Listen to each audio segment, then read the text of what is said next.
The trees has emotions, they have the life, so don't spoil them unnecessarily. Thank you. In your busy life, take a couple of minutes in front of a tree, stand there and see how you feel. As we feel anything when we see a tree or something, we can repeat the same experiment in front of an animal. There, we can definitely feel something. But what about trees? If someone says, if someone stops you and says, trees are feeling, they have emotions, they have every feeling like us as humans, what will you say?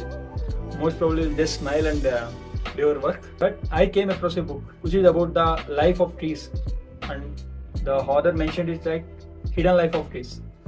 What is hidden in it? Because we can't just see that with our eyes. So today we are discussing about a book called Hidden Life of Trees. I thought that this book might be boring. I want to know about trees more. So I thought this book might be written some scientists or they may explain some experiments regarding the trees of feelings or something. But I just start the book. Then I came to know this book is not written by scientists. This is written by a forester. His experiences in the forest and especially about trees. And you can watch on my word. It is a mind-blowing book, and the feelings of trees or the life of trees, the tree aging and everything, he explained it beautifully. The thing is, if there is 100 years, if the tree has 100 years, we can be compared like 10 to 15 years age of a human. The beautiful thing of the book is he compared about tree with the humans, especially is he made a simple calculation that divided by 10, that will, for example, if I am a 30 years old, in terms of tree, I must be at 300 years or 400 years old.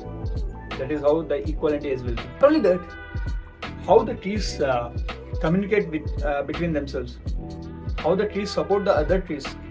You can see when there is a thunderstorm or when there is a cyclone, the trees will be uprooted. You can see the roots also. Still, they can grow some new stems or some new leaves on that. Where the food has come from. How the other trees are helping this. How the other trees are helping this one.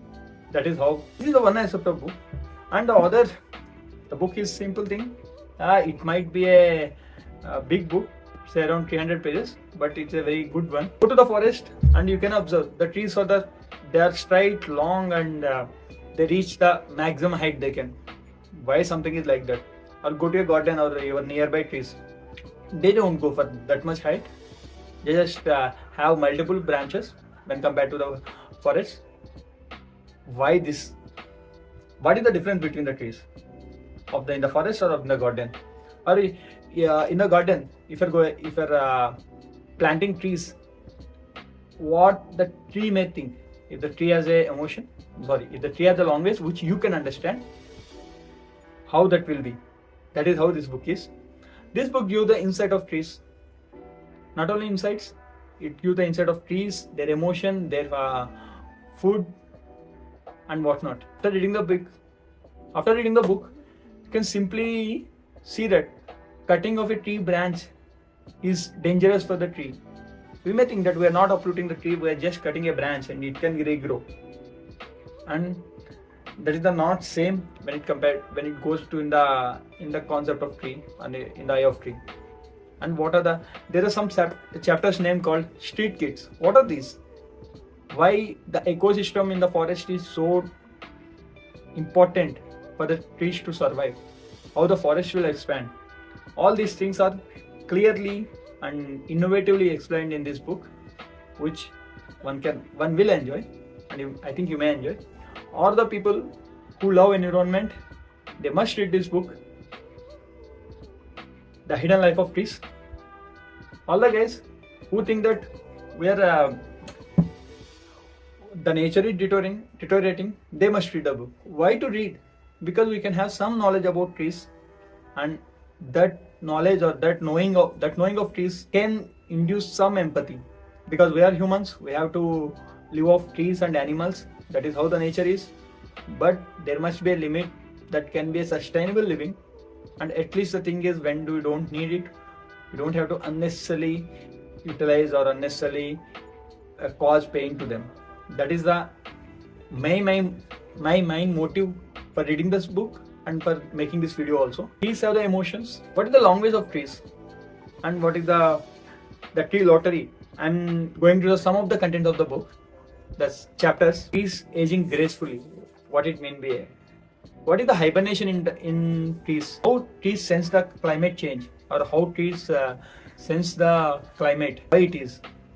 How trees communicate with other trees, predators and everything. Are there really carbon dioxide vacuums? And the forest has a water pump. And the last chapter is trees are more than just a commodity. They're much more than that. They have lives, and we are dependent on them, and they are dependent on us. That is the interdependency. We have the interdependence on them. So this is the book is about the hidden life of trees. It's it shows a new perspective. So it shows the life of trees or life of forest in the eyes of trees. That's a good way to see. And after reading this book, when I'm going to office or when I'm seeing a tree, there is some different or some new respect I'm going through them. There's some new respect I'm having for the trees, because the life, the energy they have put into there to grow like that.